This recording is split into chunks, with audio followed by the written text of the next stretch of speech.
நிதி நெருக்கடியான சூழ்நிலையில இந்த கார் அறிவிச்சதை வந்து எப்படி பாக்குறீங்க? என்னெல்லாம் வரவேற்க முடியாது வேஸ்ட்.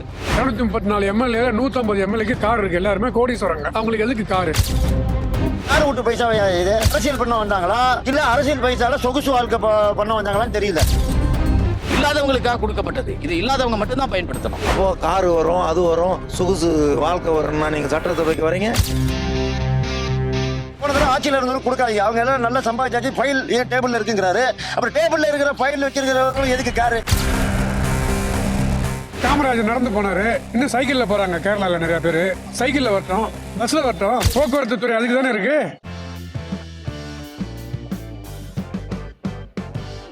ஜெம் தொலைக்காட்சி நேயர்களுக்கு வணக்கம். நான் உங்கள் முத்துக்குமார். தமிழ்நாடு சட்டமன்றத்தில் ஒரு விஷயம் வந்து முதல்வர் அவர்கள் ஒரு விஷயம் சொல்லியிருந்தார். அதாவது சட்டமன்ற உறுப்பினர்கள் எல்லாருக்கும் வந்து அரசு சார்பாக வந்து கார் வழங்கப்படும். அந்த கார் மெயின்டெனன்ஸுக்கு ஒரு 75,000 ரூபாய் வழங்கப்படும். கூட ஒரு உதவியாளர் வைத்துக் கொள்ளலாம். அந்த உதவியாளருக்கு 25,000 ரூபாய் ஒதுக்கப்படும் அப்படிங்கிற மாதிரியான விஷயங்கள் வந்து சொல்லியிருந்தாரு. இது பல சர்ச்சைகளை வந்து ஏற்படுத்தி எதிர்க்கட்சிகள் எல்லாம் நிதி சுமையாக இருக்கக்கூடிய இந்த சூழல்ல வந்து இந்த கார் அப்படிங்கிறது அவசியம் இல்லாத ஒரு விஷயம் அப்படிங்கிற மாதிரியான விமர்சனங்களை முன் வச்சாங்க.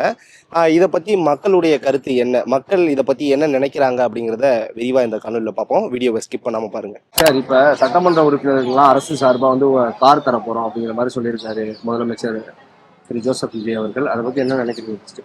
அதாவது யார் வீட்டு எண்ணெயில யார் பலகாரம் செய்யறது? ஏற்கனவே அவர் சொன்னார் இல்லையா, என் வீட்டு நெய்யை எடுத்து ஸ்வீட் பண்றீங்கன்னு கேட்டாரு போன ஆட்சியை. இப்போ மக்கள் இவரை திருப்பி கேட்குறாங்க, எங்கள் வீட்டு எண்ணெயில் எடுத்து நீங்கள் எப்படி வடை சொல்கிறீங்க? நீங்கள் சுட்டாலும் பரவாயில்ல, மற்றவங்களுக்கும் சொல்கிறீங்கிறத இப்போ பேச்சு. இது வந்து மக்கள் அக்செப்ட் பண்ணிக்கல. ஏன்னா நான் மக்கள் விமர்சகராக இருக்கிறனால மக்கள் இதை அக்செப்ட் பண்ணிக்கல.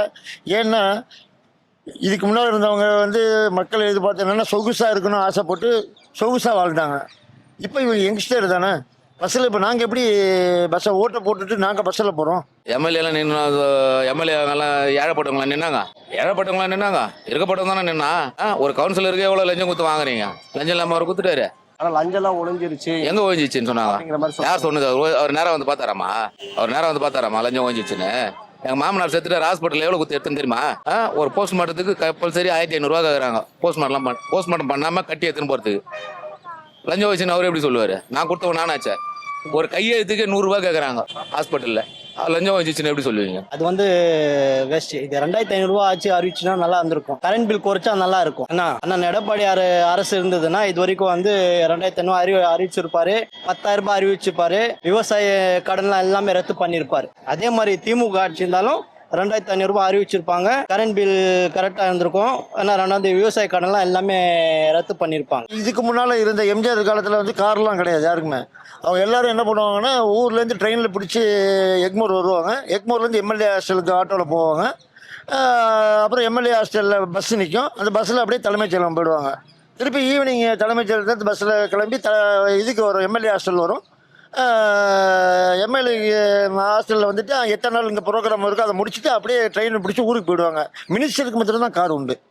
இப்போ எம்எல்ஏக்கு எத்தனை எம்எல்ஏ இருக்காங்க? முதல்ல அவசரமான மக்களுக்கு என்ன தேவை? இவர் என்ன, நீங்கள் ஃபஸ்ட்டு இதெல்லாம் உங்களுடைய தேர்தல் அறிக்கையில் சொன்னீங்களா? இல்லையே.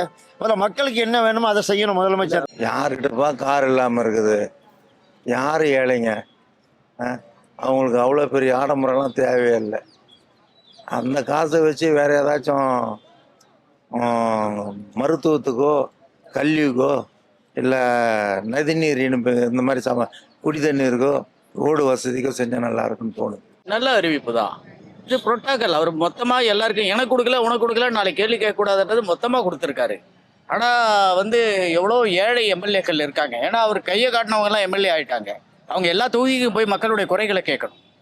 அது நல்ல விதமாக பயன்படுத்தணும். நிறைய பேர் ஏழை எம்எல்ஏக்கள் நிறைய இருக்கிறதுனால சொன்னார். அதுக்கு மொத்தமாக அனௌன்ஸ் பண்ணார். அது நான் வரவேற்கத்தக்கது. இப்போ டிஎம்கே வேணான்ட்டாங்க, பாமக வேணான்ட்டாங்க. அது மாதிரி வேணான்னு சொல்லிட்டு போகிறவங்க போட்டோம். அதே தாவைக்கால வசதி படைச்சவங்களுக்கு தேவையில்லை, அது கொடுக்கல, வேண்டான்றாங்க. இல்லாதவங்களுக்கு கொடுக்குறாங்க. கொடுத்தாலும் மறுபடியும் அந்த பதவி முடிகிறப்ப அந்த காரு மறுபடியும் அரசுக்கு வந்துடும். நல்ல விஷயந்தான். அதுக்குள்ள விவசாயிகளை பற்றி பார்க்கல, அதை பார்க்கல, இதை பார்க்கல, குறை சொல்லிட்டு இருந்தா எப்படி? சட்டசபையில் கேட்டதுனால அவர் அறிவிச்சிருக்காரு.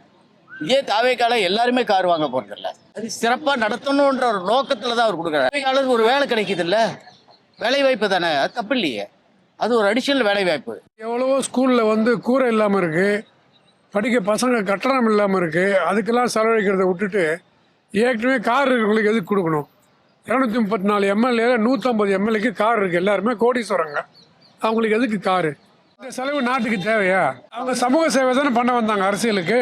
சமூகத்துக்கு சேவை தானே பண்ணணும். சமூகத்தோட பணத்தை உறிஞ்சினாக்க அவங்க நியாயமா அது? அவங்க ஒரு விஷயம் வந்து சொல்றாங்க. ஆ. அதாவது சட்டமன்ற உறுப்பினர்கள் வந்து மக்களை போய் சந்திக்கிறதுக்கு ஒரு வாய்ப்பா இது. ஓட்டு போறது தேர்தலுக்கும் போது தான் சந்திக்க வருவாங்க, நடுவில் எப்பயுமே வரமாட்டாங்க.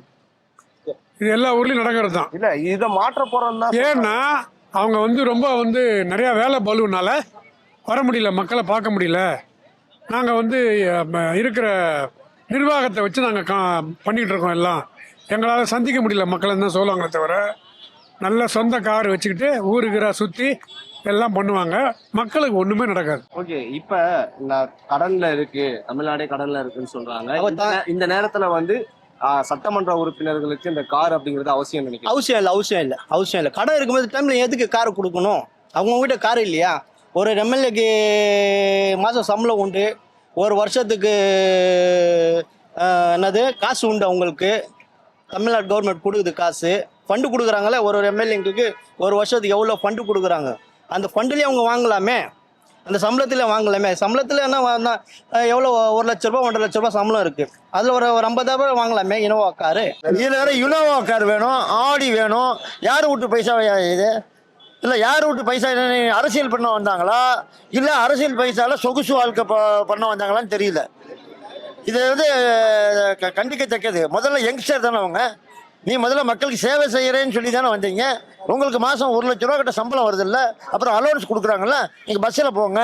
இல்லை ஒன்று பண்ணுங்கள், இந்த ஓலா ஊப்பர் ஆட்டோ இருக்கு இல்லையா, அதை முதல்ல கட் பண்ணுங்கள். கட் பண்ணிவிட்டு ஆட்டோவுக்கு வந்து ஸ்டார்டிங் 50 ரூபாயும் கிலோமீட்டருக்கு 20 ரூபாய் மாதிரி போடுங்க. நீங்கள் ஆட்டோவில் பயணம் பண்ணுங்கள். நீங்கள் அந்த கவர்மெண்ட்லேயே அந்த ஓலா ஊப்பர் மாதிரி ஒரு சிஸ்டம் வச்சுங்க. உங்கள் செல்லில் உங்களுக்கு மாத்திரம் பண்ணலாம் ஃப்ரீ. அந்த பைசா வந்து ஆட்டோமேட்டிக்காக கவர்மெண்ட் ஆட்டோ கொடுத்துருங்கிற மாதிரி சிஸ்டம் கொடுத்தாங்க. ஓலா வெளிநாட்டு கம்பெனி வெளியே குப்பையில் போடுங்க. கவர்மெண்ட் கல்லால் பைசா இல்லைங்கிறீங்க. நம்ம ஊப்பர் ஓலாவை தூக்கிட்டு அதே கவர்மெண்ட் ஏன் நடத்தக்கூடாது? அதுமாதிரி ஆட்டோவுக்கு மீட்டர் சிஸ்டத்தை ஏன் கொண்டு வரக்கூடாது? கரெக்டாக தான் கேட்டுருக்காங்க. நிதி சுமை இருக்குதுன்னு வந்ததுலேருந்தே நீங்கள் அந்த பாட்டு தானே பாடினுக்கிறீங்க. அப்போ ஏன் அந்த திட்டத்தை செயல்படுத்துகிறீங்க? நீங்கள் நிதியை குறைக்கிறதுக்கான வழிகள் பண்ணால் நல்லாயிருக்கும். அப்போது எதிர்கட்சி கூட கைத்தட்டி நல்லா செஞ்சீங்கன்னு சொல்லுவாங்க. நீங்கள் இன்னும் கொஞ்சம் நிதி சுமை தானே உங்களுக்கு சொகுசு கோசம் பொதுமக்களை எங்கள் தலைமையில் விடிய வைக்கிறீங்க. நியாயம் இல்லை. இந்த திட்டம் ஒன்றும் பெரிய ஒன்று வந்து 10,000 கோடி 20,000 கோடி திட்டம் இல்லை, சில லட்சங்கள் தான். இந்த கார் வந்து மறுபடியும் அரசுக்கு பயன்படுத்துது. அதே அனௌன்ஸ்மெண்ட் பண்ணார் இல்லை, அரசு அலுவலகங்கள்லாம் வேண்டாத அளவுக்கு 2 காரு 3 ஜீப் எல்லாம் வச்சிருக்காங்க. கொஞ்சம் ஒப்படைங்கிறது ராஜரத்ன ஸ்டேடியில் கொண்டு ஒப்படைச்சிட்டாங்களே. எல்லாருக்கும் தான் இது அடிமட்டத்தில். அது தவறாக பயன்படுத்தினா, அந்த காரை தவறாக பயன்படுத்தினா உடனே பிடுங்கிடுவார். அதுதான் உண்மை. அதுதான் லஞ்சம் ஊழலே வேண்டான்னு தானே தடுக்கிறாரு. இல்லாதவங்களுக்காக கொடுக்கப்பட்டது. இது இல்லாதவங்க மட்டும்தான் பயன்படுத்தணும். நிதி பற்றாக்குறை காலங்காலமாக இருக்குது. இவங்க பண்ணுற அட்வைனிங்கில் நிதி பற்றாக்குறை வராமல் எப்படி இருக்கும்? வருவாயை கூட்டணும்னு சொல்லிட்டு சொத்து வரியும் மின்சார பில்லையும் ஜாஸ்தி பண்ணாக்க மக்கள் தானே கஷ்டப்படுறாங்க. மக்கள் கஷ்டப்பட்டா அவங்களுக்கு என்ன? இதை பொறுத்த வரைக்கும் அந்த சட்டமன்றத்தில் ஒரு சட்டமன்ற உறுப்பினர் வந்து இது மாதிரி நான் ஊர்லேருந்து ட்ரெயினில் வரேன், இங்கேருந்து ஆட்டோவில் வர கொஞ்சம் கஷ்டமா இருக்கு, எனக்கு எங்க சட்டமன்ற உறுப்பினருக்கு தான் ஒரு கார் கொடுத்தா நல்லா இருக்கும்னு சொல்லி ஒரு 3 நாட்கள் அந்த மாதிரி தேர்ந்து அந்த மாதிரி எடுக்கலாம். ஒரு எம்எல்ஏ ஊர்ல இருந்து வரான்னு சொன்னாலும் உங்களுக்கு வந்து எம்எல்ஏ ஹாஸ்டல் கொடுத்துருக்காங்களே இங்க தங்குறதுக்கு. இப்போ சட்டமன்றம் நடந்துன்னு தான் இருக்கு. 1 மாசம் சொன்னார் ஒரு ஜோசப் விஜய் என்ன சொன்ன, 1 மாசம் இருக்குது, அது 1 மாசம் வரைக்கும் அவரு பண்ணலாமே தாராளமா. அதெல்லாம் சும்மா போச்சு. நீங்கள் எதில் ஒன்றாலும் வாங்க, உங்கள் கடமை செய்கிறதுக்கு தான் நீங்கள் சட்டசபைக்கு வர்றீங்க. அதுக்கோசரம் கார் கொடுத்தா தான் வரணுன்றதெல்லாம் ஒரு நியதி இல்லையே. அது அந்த மாதிரி சொல்லக்கூடாது. அப்போது காரு வரும், அது வரும், சொகுசு வாழ்க்கை வரும்னா நீங்கள் சட்டசபைக்கு வரீங்க. அப்படிலாம் எதுவும் உள்ள உங்கள் வாயால் சொல்லியிருக்கீங்களா? பொதுமக்கள் நன்மை செய்யக்கூடிய சமாச்சாரம் எப்படி வேணாலும் பண்ணலாம். அது கார் ஒரு பொருளாக நினைக்கக்கூடாது. நடந்து கூட போய் செய்யலாம், ஒன்றும் தப்பு இல்லை. அதில் ஆட்டோவில் போட்டுமே எம்எல்ஏ ஏன் பாண்டிச்சேரியிலாம் நடந்து போலையா? மினிஸ்டர்லாம் முதலமைச்சரே ரொம்ப சிம்பிளாக தானே இருக்காரு. இப்போ இங்கெல்லாம் பார்த்தேன், இப்போ இருக்கிற எம்எல்ஏ கையில் வந்து பிரேஸ்லெட்டு செயின்லாம் போட்டிருக்கீங்க, மோதிரம் போட்டிருக்கீங்க. அப்படி இருக்கும்போது உங்களுக்கு வசதி இல்லாமையா இருக்குது? வசதி இல்லாத இவங்களுக்கு நீங்கள் கொடுங்க, வேணான்னு சொல்லலை. போன தடவை ஆட்சியில் இருந்தவங்க கொடுக்காதீங்க. அவங்க எல்லாம் நல்லா சம்பாதிச்சாச்சு. ஃபைல் ஏன் டேபிளில் இருக்குங்கிறாரு. அப்புறம் டேபிளில் இருக்கிற ஃபைல் வச்சிருக்கிறவங்களும் எதுக்கு காரு? அதனால நான் என்ன மக்களுக்கு அது காரு கொடுக்கறதுக்கு இஷ்டம் இல்லை. காமராஜர் நடந்து போனாரு, இன்னும் சைக்கிளில் போறாங்க. கேரளாவில் நிறைய பேர் சைக்கிளில் வரட்டும், பஸ்ஸில் வரட்டும். போக்குவரத்து துறை அதுக்கு தானே இருக்கு. அவங்களுக்கு தனியாக பஸ் விடுங்க. இப்போ செக்ரட்டரியில் வேலை பண்ணுறவங்களுக்கு தனியாக சார்ட்டர் ட்ரிப் விடுறாங்க. அது மாதிரி எம்எல்ஏஸுக்கு சார்ட்டர் ட்ரிப் விடுங்க. வர முடியாதா? நீங்கள் சைக்கிள் ஓட்டிருக்கீங்களா? பஸ்ஸில் போயிருக்கீங்களா? அப்புறம் அவங்களும் மனுஷங்க தானே. நான் வானத்துலேருந்து கூச்சல் இல்லை எம்எல்ஏ. அதெல்லாம் சும்மா போச்சு. அரசு ஊழியர்கள்னா அவங்களுக்கு சொந்தமாக தரல, அவன் அந்த ஆஃபீஸ் வேலைக்கு மட்டும்தான் தராங்க. அதை ஒரு சிலர் தப்பாக யூஸ் பண்ணிக்கிறாங்க. அதனால் அரசு ஊழியருக்கு தர்றதெல்லாம் தப்பு சொல்லக்கூடாது. காரணம், அவங்க பியூனிலேருந்து ரைட்டர்லேருந்து முன்னேறி வந்தவங்க ஒன்று, அவங்களாம் படித்து வந்தவங்க. ஒரு திட்டத்தை செயல்படுத்துறதுக்கு கரெக்டான வழிமுறைகள்லாம் வச்சுருந்தா அவங்க செய்கிறவங்க. அதனால் அவங்களுக்கும் இவங்களுக்கும் கம்பேர் பண்ணக்கூடாது.